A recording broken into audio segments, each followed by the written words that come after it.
Hi, my name is Leo and I'm the technician of HyperX. Today I'm going to be showing you how to build a computer. First, we need the hardware. We start with the case and the screws for it. We also need a hard drive and a SATA cable to connect it. We need a DVD drive for the installation of software. We need the motherboard, which is right here, the CPU, which is this, the CPU fan and heatsink, the power supply unit, graphics card, and the RAM. So now we're going to show you how to build it. First, we're going to start with the motherboard. We take it and we place it into the case, and we find the right place where the screws fit with the hose in the motherboard. It's quite hard to actually hit the right spot. There we go. Once that is done, we get the screws and we put it in there with the screwdriver.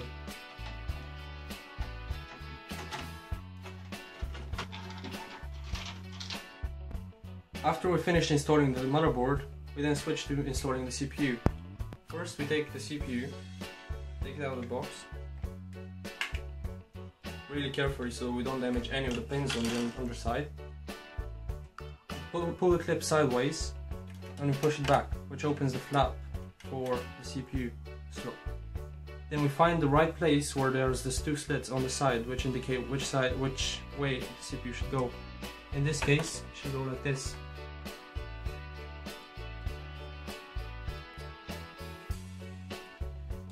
After that, we close the flap, and then we take the pin on the side and push it downwards while exerting some force, which is needed to actually secure the CPU in place. After we've installed the CPU, we're going to install the CPU fan and heatsink. To do that, first we're going to put some foam material paste onto the CPU sink so that the heat is dissipated properly and doesn't cause any thermal damage to the CPU.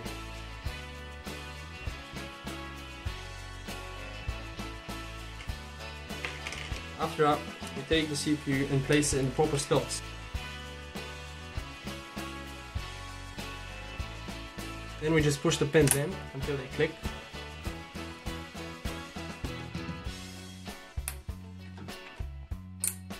There we go. And the CPU sink is also installed. This is the CPU fan cable, which we need to take off of this holder if we can, which we will after that connect to the CPU fan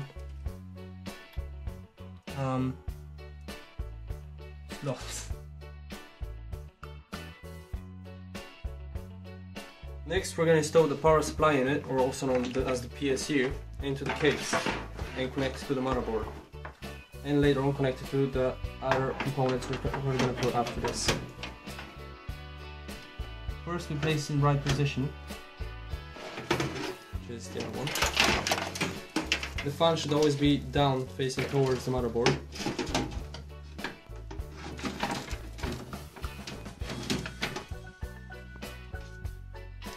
And next, we put the screws in.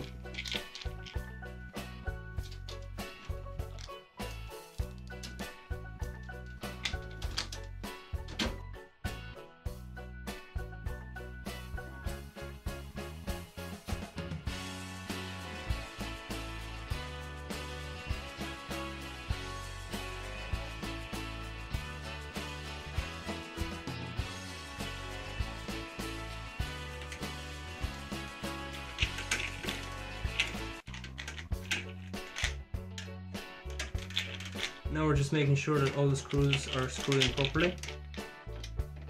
We're going to be installing the RAM into the RAM slots.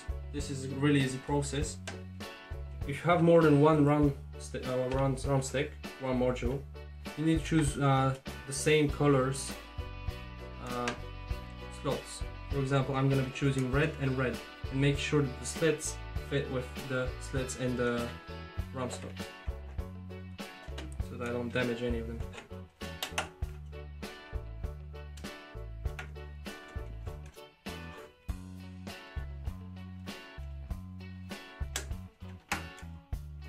We've installed the RAM modules into the RAM slots. We next are going to install the dedicated graphics card, which we have right here. First, we take the graphics card and find the right PCI Express slot, which we're going to use for this dedicated graphics card.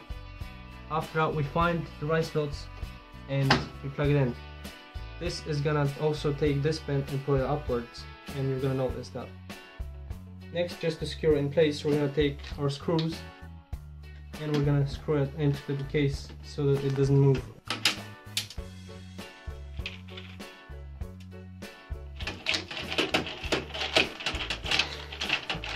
After we've made sure that the graphics card is safe in place, that's when we can leave it. We're going to install our hard drive with the SATA cable. We have this SATA cable labeled as HDD1 so that we actually know which SATA cable goes to which hard drive. First, we're going to insert the SATA cable into the motherboard so that we don't have to bother with that afterwards. After you hear the click, then that is ready, and then we can just screw the hard drive in. In this specific case, the hard drive goes into the bottom.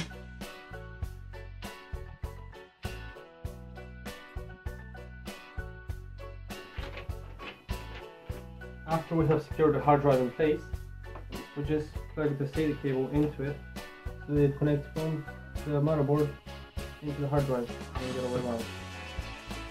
Now we're going to connect the USBs like this one, the power button and sleep button, and USBs 3.0s on the bottom to the motherboard.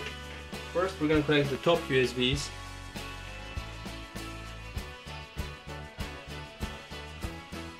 into the right slot on the motherboard, which is this one for the top USB slots. Then we have the bottom ones, which are right next to it on the right.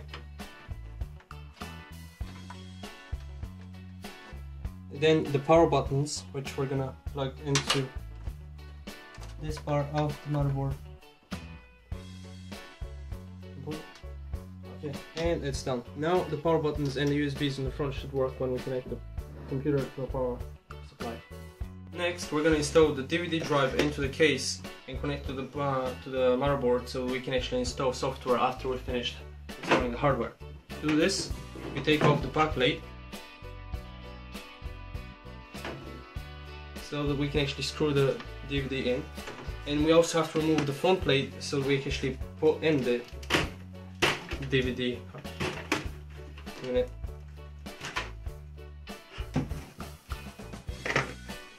After that, we take it and make sure it's the right way up, and we insert it into the slot.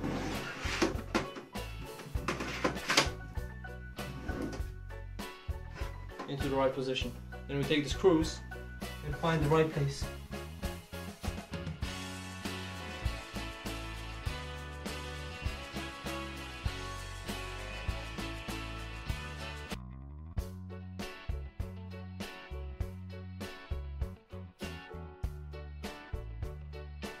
After we're finished putting the screws in, we have to put the front plate in so that it looks like a proper computer.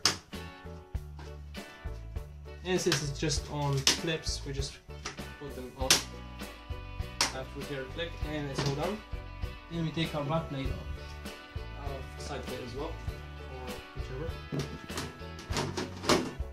Put in the right slots and we put in, and it's already done. Now we're going to be connecting the power supply cables with the motherboard and the other devices, such as the PCI Express card and the hard drive.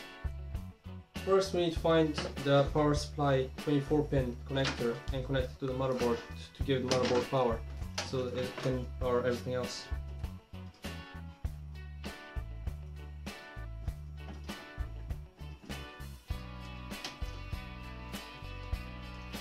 Next, we're going to connect our PCI Express card with the power supply, and we're going to use the PCIe cable to do that.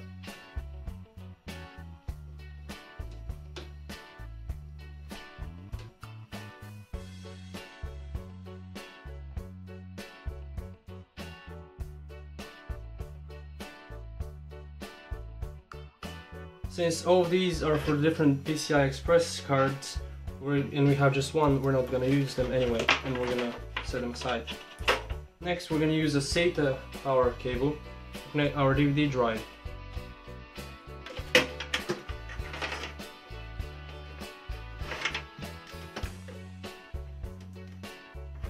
We're also going to use the other one, the other static power cable to connect our hard drive. After we have completed inserting all the power supply cables which we're going to use, we're just going to use a cable tie and tie these cables, which are obsolete at the moment, so they don't actually get in the way. We're going to put them right here in the unused bay for the DVD drive and tie them a little bit on the top so that they are not in the way.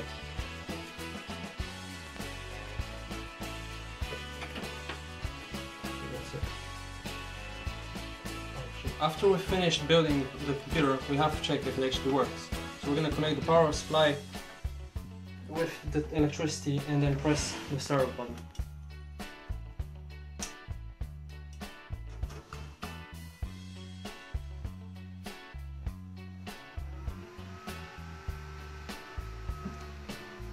As we see, the computer powered up and the LEDs are all going red, which is the trademark color of Reign of Gamers. So everything is working fine. That was our guide on how to build a computer. Thank you for choosing HyperX and for watching this video.